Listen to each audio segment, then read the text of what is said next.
মনো চলো নিজ নিকেতনে মনো চলো নিজ নিকেতনে সংসার বিদেশে বিদেশীর বেশে ভ্রম কেন অকারণে মনো চলো Oh, my mind, let us go home. Why do you roam the earth, that foreign land, and wear its alien garb? These senses, these elements are strangers. None is your own. Why do you forget yourself, falling in love with strangers? Oh, my mind, why do you forget your own? Under the hurried exterior of modern India, there is still a yearning for the eternal that has been the core of its existence for thousands of years. The sages of India accepted the reality of God as absolute fact, developing customs and rituals to enable ordinary men and women to attain the superconscious in a natural way in the course of their daily lives. Of all the people of India, perhaps few are as intensely passionate as those of Bengal. Here, volatile emotions, entwined with intense religious fervor, create a special strain of ecstatic devotion that lies dormant, coiled under the soil, awaiting an exuberant release, sparked by a birth, a death, an event, an awakening. For centuries, Bengal has been the cradle of poets and revolutionaries, iconoclasts and freethinkers, and the fervent legions of the God-man.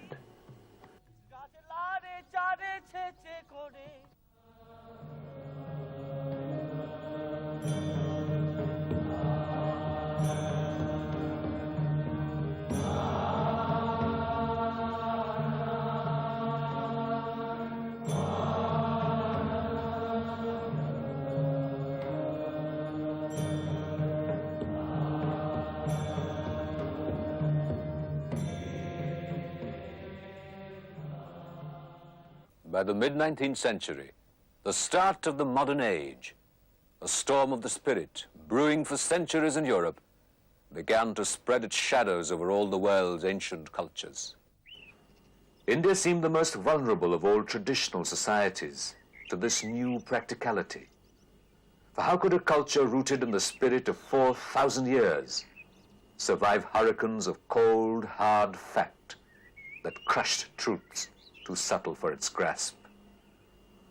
Western body consciousness accepted as real only that which could be investigated through the five senses. The European mind turned outward. Worldly enjoyment became the goal of life on earth.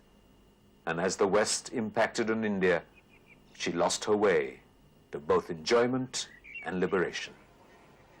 And indeed in Calcutta, the turbulent capital of a passionate land, young men reeled under the first intoxicating blizzard of European ideas, rumbling like juggernauts through the landscapes of the mind.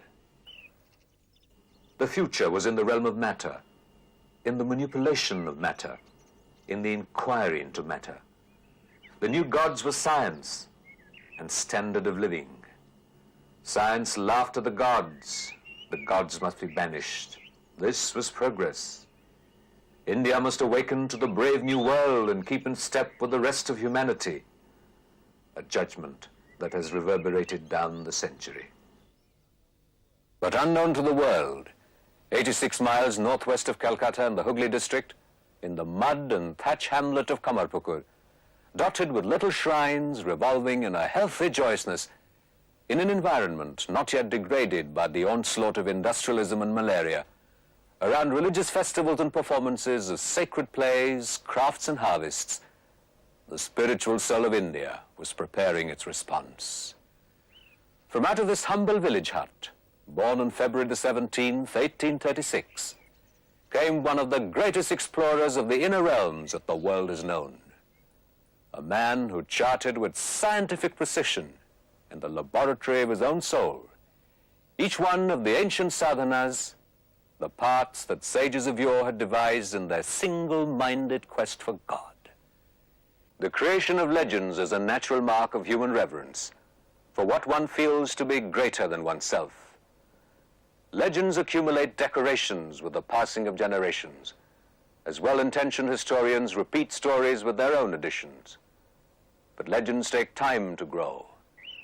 Gadadhar was born just 150 years ago, not time enough for legends. So what we relate here could be simply fables. At the age of 51, Khudiram Chattopadhyay thought he was too old to have a child. When on a visit to a neighboring village, he stopped to rest under the shade of a tree. The Lord Ram, Khudiram reported, came to him in a dream in the form of a celestial boy as green as a blade of durva grass. He pointed to the ground at a distance away and said, "I have been living here, neglected and starving for many days. Take me back to your house and service me." He would not listen to Khudiram's protestations about his humble status.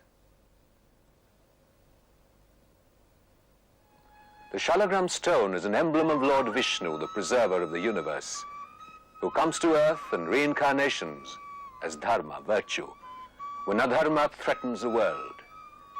It lay exactly at the spot Lord Ram had indicated in Khudiram's dream. Khudiram, a Ram Bhakt, a worshipper of Lord Rama, hurried home with it and placed it in the household shrine. 9 years later, on a pilgrimage to Gaya to make offerings to departed ancestors at the temple of Gadadhar, another name for the Lord Vishnu, Khudiram had another dream. While his ancestors fed on Khudiram's offerings, a divine effulgence appeared, seated on a throne, and told Khudiram he would come to earth as Khudiram's son. Again, Khudiram's protestations about his humble circumstances were brushed aside. At the same time in Kamarpukur, Khudiram's wife Chandradevi, a guileless and simple woman, also had a divine visitation. One night, she reported later, a radiant light in the exact form of her husband appeared beside her, and the image remained with her all the next day. All of a sudden, Chandradevi was to say, the image of Shiva was alive. The most beautiful light began to come from it. Waves of light filled the temple and came toward me and swallowed me up. I felt the light enter my body, and I fell down in a faint. When I returned to consciousness, I told Dhani what had happened, but she didn't believe me.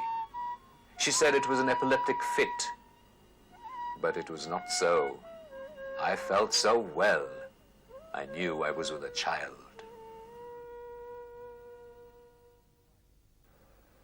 Chandradevi was 45 at the time. Both Khudiram and Chandradevi, fearing ridicule, told no one of their experiences. The name Ram appears in the given names of many Ram Bhakts. Khudiram's own name ended in Ram. His first child was called Ram Kumar, his next Rameshwar. They named the child of their dreams, visions and visitations Ramakrishna, but called him in his childhood Gadadhar, Vishnu. Parents of great souls such as Sri Ramachandra, the Lord Krishna, Sri Chaitanya have recorded similar spiritual experiences.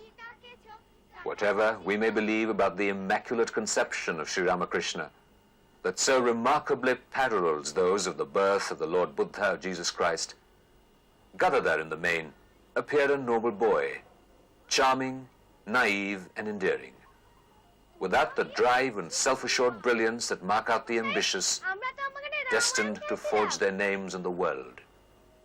He was intelligent and gifted, with a sharp, retentive memory, but stubbornly set against abstractions such as mathematics that appealed not a whit to his poetic soul. He was an obedient child, and well-mannered, up to a point. He was also strong-willed. Gadai rebelled against regimentation and rote memorization. Even as a child, he seemed to understand the difference between the conventional knowledge of the schoolmaster and the wisdom of the soul. What use is an education, he said, that teaches you only to bundle rice in a plantain leaf?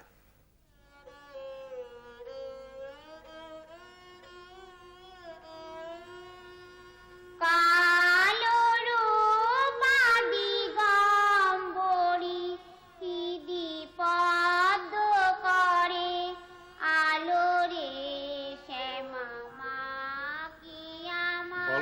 মধ্যে প্রতিভা আছে, সবই তোর কৃপা। কিন্তু পাঠশালায় না গেলে কিচ্ছু হবে না। তোমাদের ওকে বুঝতে হবে, যুক্তিহীন কোনো কাজও করতে চায় না, কিন্তু যদি যুক্তি দিয়ে ওর মনের মধ্যে কোনো বার্তা তোমরা পৌঁছে দিতে পারো, তাহলে ও নিশ্চয়ই তা মান্য করবে।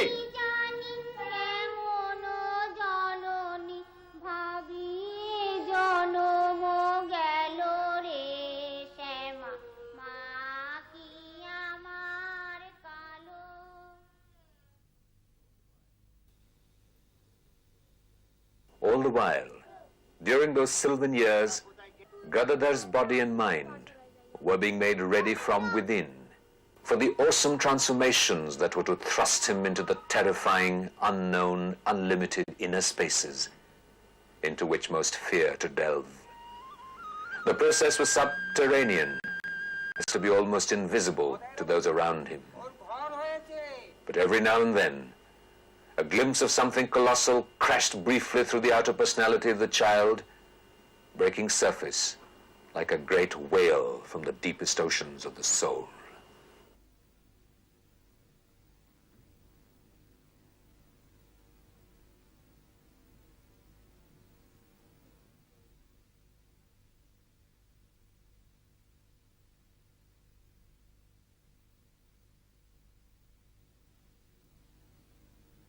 Gadai, Gadai, Gadai, Gadai, Gadai, Gadai,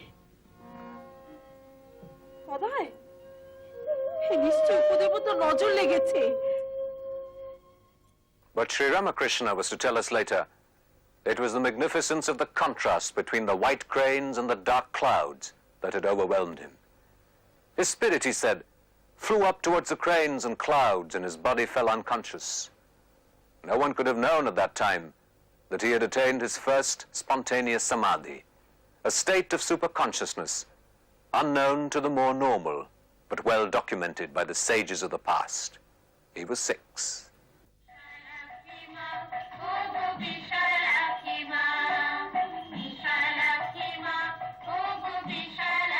An incident that was repeated a few years later. On a pilgrimage to the Vishalakshi shrine at Anur, a couple of miles north of Kamarpukur, taken along by village women who enjoyed listening to them sing, Gadadhar fell unconscious again while singing a hymn in praise of the goddess. Gadai, Gadai রে, কি হয়েছে? কি হয়েছে গদাই?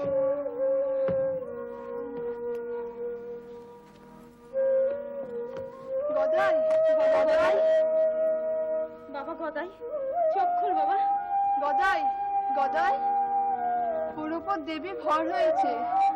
আমি জানি গদাইকে না ডেকে এসো, আমরা এক মনে মা বিশালাক্ষীকে ডাকি।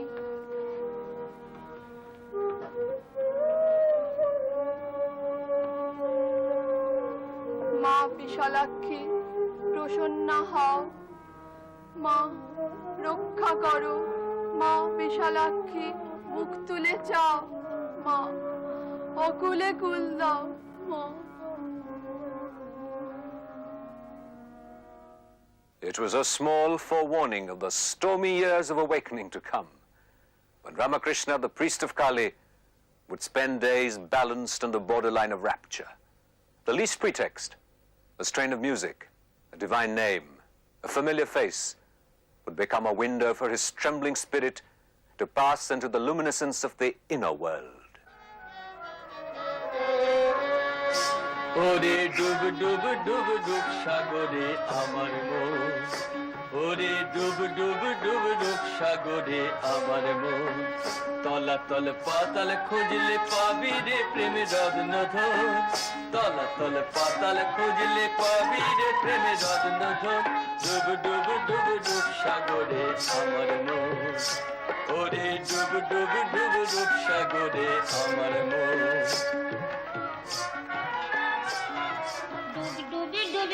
সাগরে আমার মন, ডুব ডুবে ডুবে রূপ সাগরে আমার মন, তলাতল পাতাল খুঁজলে, তলাতল তলে পাতাল খুঁজলে পাবি রে প্রেম রত্নধন ডুবি ডুবি ডুবি রূপসাগরে আমার মন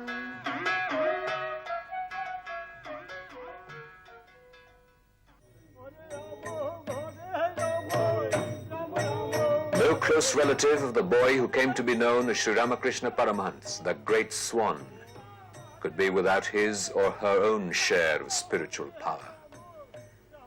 Sri Ramakrishna said of his father in later years, "My father spent most of his time in worship and meditation.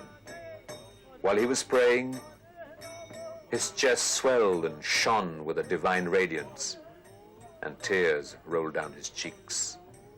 The villagers stepped aside as he passed. They respected him as a sage. Everyone, young or old, was always welcome at Khudiram's cottage. That, despite poverty and suffering, ever radiated a wonderful peace and joy."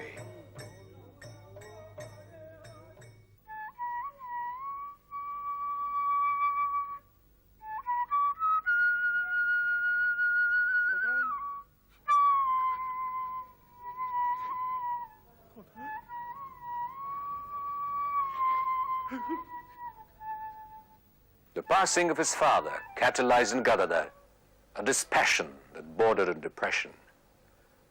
But where other children might have retreated into dumb, unreasoning grief, Gadadhar became thoughtful. It was as though he saw clearly, for an instant, the transitory nature of life.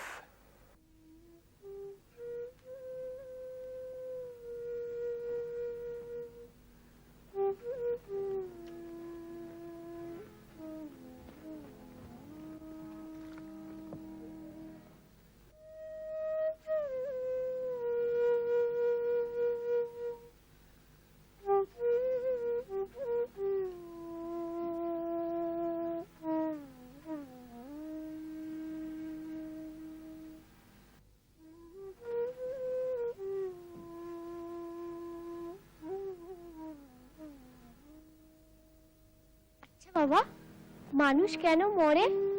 এইটাই তো নিয়ম বাঁচা। জীবন হলো ক্ষণস্থায়ী, কিছুদিনের জন্য বাঁচা, তারপরে মৃত্যু। এর হাত থেকে কেউ পার পাবে না। তাহলে কোনো কিছুই চিরদিন থাকে না? একমাত্র পরব্রহ্ম, তিনি শাশ্বত, দয়া, সনাতন, দয়াময়।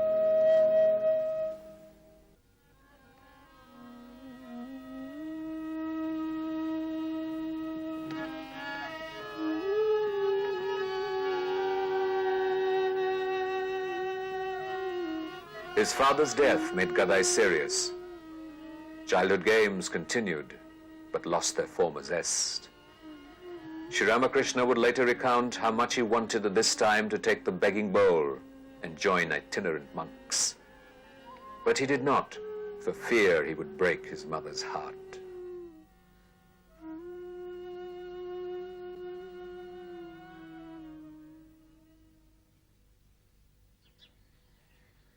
Increasingly, Gadar began to show signs of unusual sagacity. At the age of 11, at his threat ceremony, begging for alms according to custom,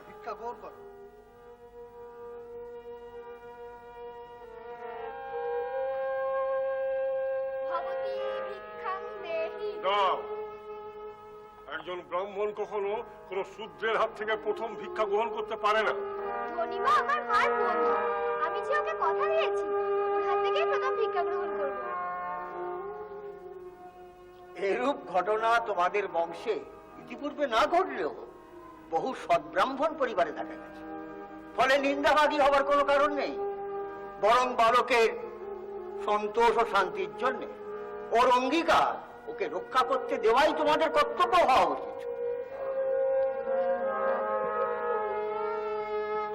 ভবতী ভিক্ষাং দেহি।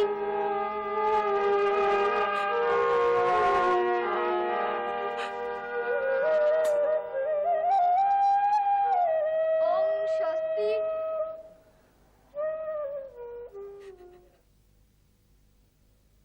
saints of many religions are reputed to have shown extraordinary wisdom at an early age. This incident in the life of Gadadhar closely resembled an incident in the life of the boy Jesus. in the midst of a heated argument amongst wise men, 11-year-old Gadadhar made an observation that with a few succinct words stopped the flow of philosophical hot air.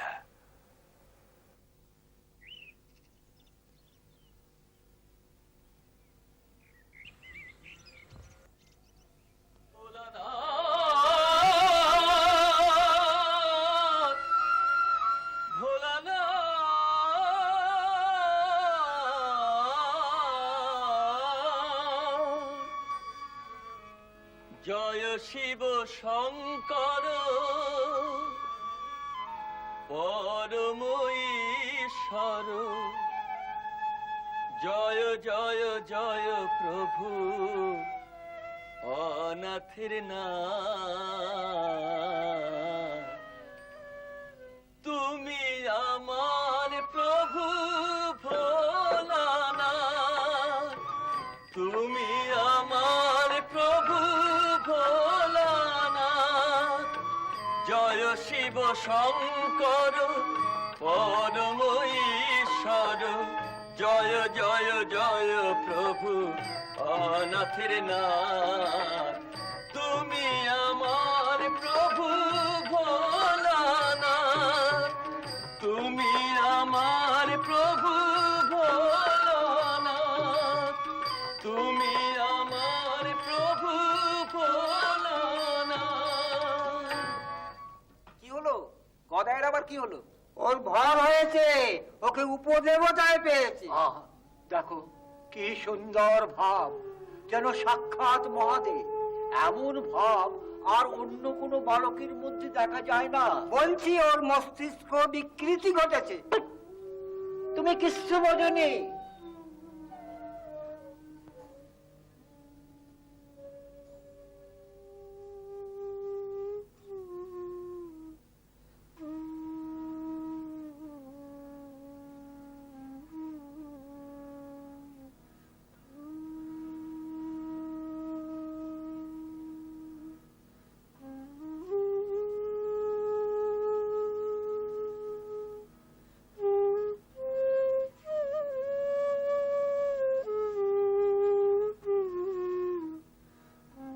For the rest of the night, he was in a strange and exalted realm where he could not be reached and none could follow. Another spontaneous samadhi. Thereafter, Gadadhar's spontaneous flights of spirit became more frequent. The divinity struggling to be born within the boy stirred intermittently, and each time it awakened, the umbilical cord that had tied Gadadhar to the world of appearances loosened its hold.